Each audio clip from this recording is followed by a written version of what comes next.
The chapel froze when my mother's voice cut through the air. "You changed your name." Not shock, judgment. Every head turned. My father's hand tightened on the program. My brother stopped laughing in the doorway. I slid into the second row seat, the page still warm in my palm, my new name printed in a black that looked almost deliberate. The chair beside me, the one marked family, remained untouched, just like every milestone they'd missed. But as I looked at that empty space, something shifted. They thought today's silence exposed me. They had no idea it was exposing them. I grew up learning how to shrink myself between louder lives. In our house in Austin, noise meant importance, and importance never belonged to me. I remember the way my mother's heels clicked across the tile whenever Brendan needed something, louder, sharp, or urgent in a way my needs never were. Vivian always got the soft tone, the warm hands on her shoulders, the lingering attention that made the room bend toward her. I was the quiet one, the one who cleaned her own messes, packed her own lunches, and learned early not to interrupt the conversations that flowed over me like water. The first time I noticed the pattern, I was 12. Vivian had a school art show. A row of painted canvases propped along the gym wall. My mother hovered near her, smiling for neighbors, brushing non-existent lint off her dress. I stood in the corner holding the certificate I'd received earlier that morning, an award for a regional science competition.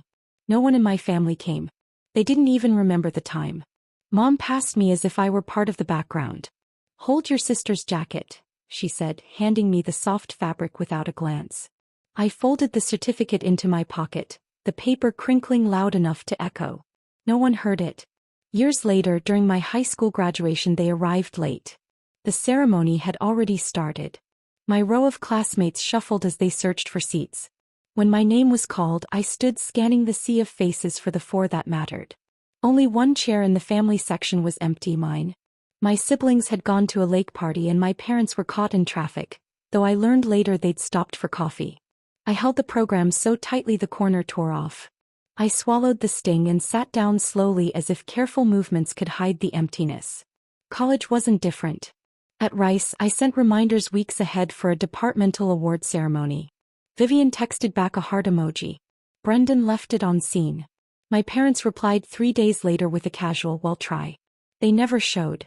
That night, I ate takeout alone on the dorm steps, my award resting beside me, still inside the envelope they didn't open. The older I got, the quieter I became. I learned that pushing back only led to Mom's familiar refrain. "Don't be dramatic, Evelyn." Dad would nod in agreement without lifting his eyes from his phone. My protests became shorter each year until they disappeared entirely. The last flashback that stayed with me, stuck like a splinter, was the ceremony where I presented early research on desalination. 5 seats reserved, all empty. I held a folded program in my hand, smoothing the same crease over and over, trying to pretend the hollow beside me wasn't noticeable. A text buzzed, then a photo of Brendan grilling at a backyard party. "Wish you were here," he wrote. He didn't mean it. That was the day I learned my place in the family. A quiet space at the edge of their lives, never truly seen unless I stayed silent. The shift didn't happen in one moment. It built slowly, like pressure behind a door I'd kept closed for years. But the day it finally cracked was ordinary, quiet, deceptively normal. 8 months before my dissertation defense, I sent the announcement to my family. A clean, formal notice from the university, date and time printed in sharp black ink. I mailed it to the house in Austin, texted the reminder, added it to the family group chat. April 22nd, 3 p.m. I wrote.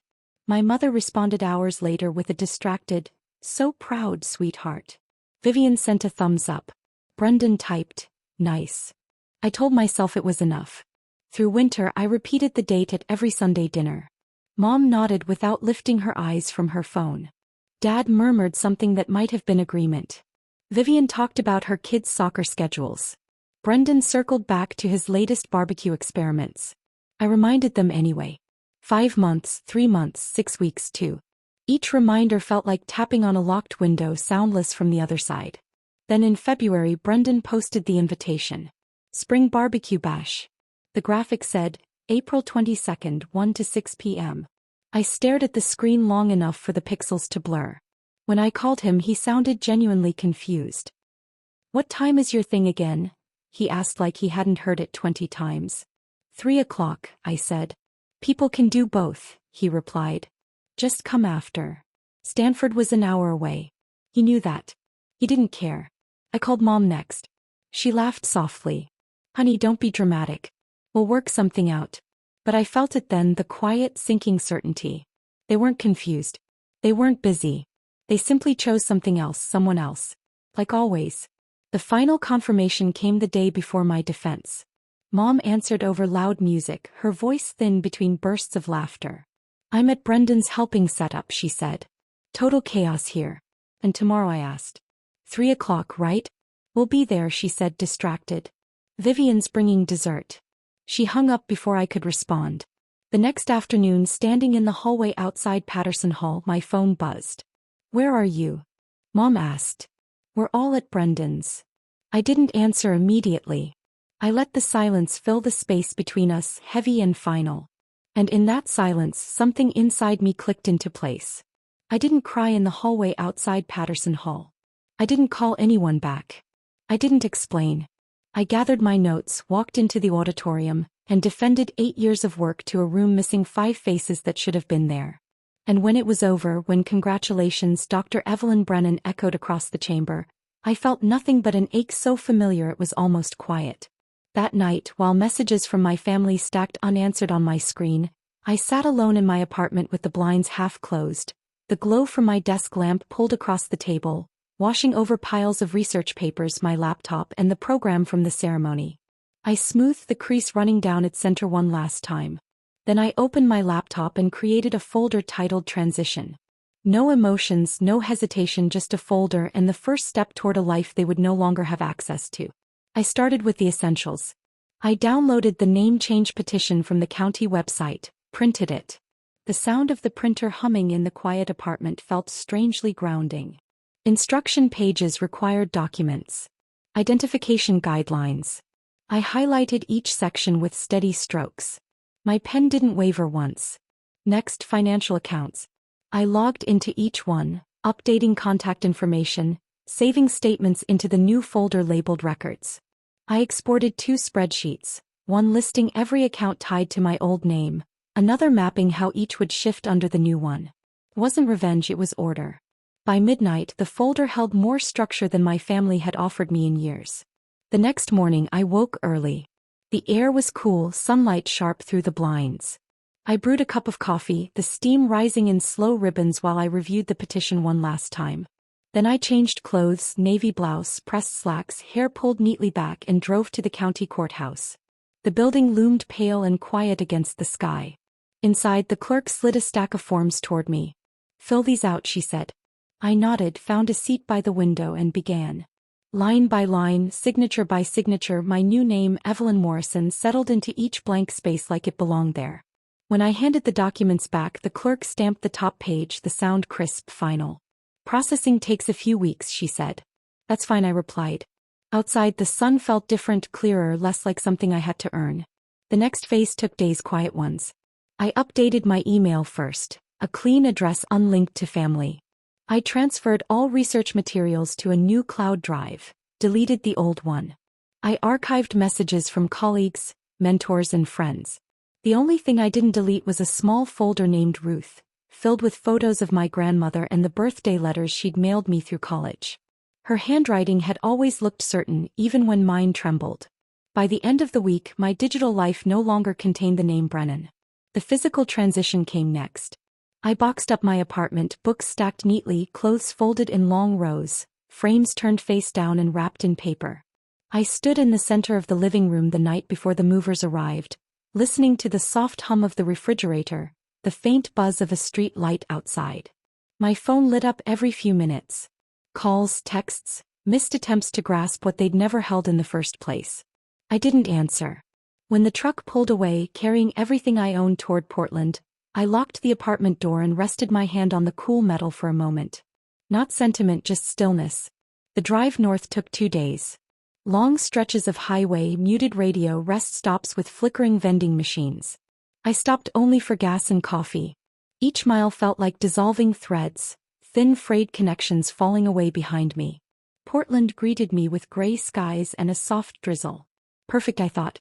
A city where silence didn't feel like a punishment but a way of breathing. My new apartment was small but bright with a narrow balcony overlooking a quiet street lined with trees. I placed my boxes by the window and opened the one labeled work. Research papers, a notebook, a single photo of me and my grandmother at a long-past birthday dinner. I pinned it above my desk. The next morning, I walked into the environmental consulting firm that had offered me a position months earlier. A receptionist greeted me warmly. My new colleagues introduced themselves one by one. No one asked about my family. No one compared me to a sibling. I sat at my new desk, logged into my new account, and felt a strange, unfamiliar steadiness settle in my chest. In the evenings, I continued the quiet work. I changed the name on my driver's license, updated my voter registration, replaced my medical records, reassigned emergency contacts, closed the last bank account with the old surname. Each task brought its own small sound. The tap of keys, the click of a button, the soft rip of an envelope. Not dramatic, not triumphant, but precise, controlled mine. Some nights I'd sit at my desk with the window cracked open, letting the cool air drift inside. I'd reach for a form, a bill, a document, and feel that familiar tightening in my chest ease just a little. This time I thought, sliding another page into the completed folder, I won't fix what they've broken. It wasn't a vow, just a boundary. Finally written down. The notification arrived on a gray morning weeks after I'd settled into Portland. Your name change petition has been approved. Read a simple sentence. A quiet switch flipped. I printed the confirmation, the page still warm when I slipped it into a folder labeled identity. The new documents, license, bank cards, workplace records had already begun updating. Soon nothing would carry the name my family forgot on purpose. I didn't announce it. I didn't message anyone. I just lived. But silence has a way of echoing when people expect noise. The first ripple came from an email forwarded to my new inbox by HR. Your emergency contact attempted access. The header said my old number disconnected. My old email archived. My personnel file flagged them as unverified relationship. The system locked them out automatically. Another ripple arrived the following week. The apartment manager from Austin left a voicemail on my new work phone. Your family has been trying to reach us for your forwarding address. We cannot disclose without written consent. I didn't give any. A month later, I powered on the old phone I kept in a drawer. 83 missed calls from my mother. Dozens from Vivian, a handful from Brendan, one from Dad. Each voicemail grew more frantic than the last. Where are you? This isn't funny. We need to talk about the graduation. You're blowing it out of proportion. You can't just vanish. This silence is childish. You owe us an explanation. I owed them nothing. I turned the phone off and placed it back in the drawer. The air felt lighter. Then came the moment everything aligned. Great Aunt Ruth passed away quietly, peacefully. She was one of the few people who ever saw me, truly saw me, and I knew I had to go. Not for my family but for her. The chapel in Austin looked the same as the last time I'd been there. Polished wood, soft lighting, air thick with lilies. I arrived early and sat near the aisle, hands folded around the printed program. The name on it, Evelyn Morrison, was still strange to my family, but it wasn't strange to me. Not anymore. They arrived in a wave. My mother stopped mid-step when she saw me. You changed your name. It wasn't a question. It was an indictment. My father's jaw tightened. Vivian blinked in disbelief. Brendan looked like someone had slapped the air from his lungs. Their eyes flicked to the program, then to me, then back again. You should have told us, Mom, Vivian said under her breath. You should have shown up, I replied, my voice level. She opened her mouth, ready to argue, but the chapel attendant signaled for quiet. During the service they watched me more than the ceremony. Every so often Mom's gaze slid toward me. Confusion, frustration, something like fear. The same fear people feel when a familiar map has been redrawn without them. After the final hymn she followed me outside. Evelyn, this isn't fair, she whispered. We made a mistake. Families move past things. I stood by my rental car, the soft wind shifting the edge of my coat. You chose a barbecue over my doctorate, I said. You didn't forget. You prioritized. That's not true. It is, I said. And now the systems I exist in only recognize people who show up. You weren't listed. The rest handled itself. Her face tightened as if the realization finally landed. There was no argument she could make to undo a court record, a state file, a digital identity. Love could be claimed, but paperwork was immune to guilt. Vivian approached next. You didn't have to go this far, she said. I didn't go far, I answered. I went where I was seen. Brendan didn't speak at all. I got into the car, closed the door, and watched their shapes blur through the windshield. They couldn't follow, not legally, not digitally, not emotionally. The life tied to my old name had ended without ceremony. The one tied to my new name had already begun. And for the first time, the loss wasn't mine. Portland settled around me the way a soft night settles around a cooling street, quiet, unhurried, indifferent in the gentlest way. Months passed and the rhythms of my new life formed themselves without effort. I walked to work under low gray skies. I brewed coffee in the small kitchen of my apartment, the sound of water filling the silence instead of breaking it. On my desk, drafts of water reclamation models spread across the wood in careful lines, lit by a diffuse morning glow that made everything look calmer than I felt. Slowly the stillness stopped feeling foreign.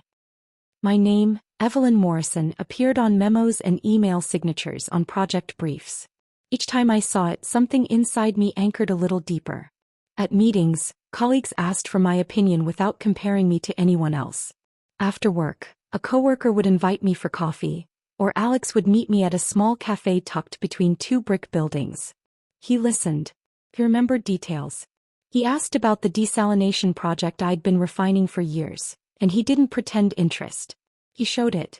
Some nights I'd sit on the balcony with a blanket around my shoulders, the city humming softly in the distance. The rain traced lines down the railing, steady and unbothered. I thought about the empty chair at my defense, the one I'd stared at for a long moment before starting my presentation.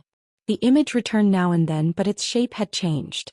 It wasn't an ache anymore, just a memory, small and flat like a photograph tucked at the back of a drawer. I didn't hate them. That surprised me. Hatred required weight, and I no longer carried theirs. The paperwork had done one thing I never could. It carved a clean boundary. Not a barricade, just a line. On one side, the life where I waited to be chosen. On the other, the life where I didn't. When I left the courthouse months earlier, I hadn't been running from my family. I'd been walking toward myself, toward a name that belonged to someone who showed up for me even when no one else did. Now, in the soft drizzle of an Oregon evening, I realized something quieter than forgiveness, simpler than closure. I wasn't missing anymore. I had arrived. Boundaries aren't punishments. They're proofs of where you finally learn to stand. My family spent years forgetting me in rooms I worked hard to enter. So I built a life in a place where showing up wasn't optional. Now when I sign my name, Evelyn Morrison, the silence that follows isn't empty. It's mine. And some doors stay closed simply because I no longer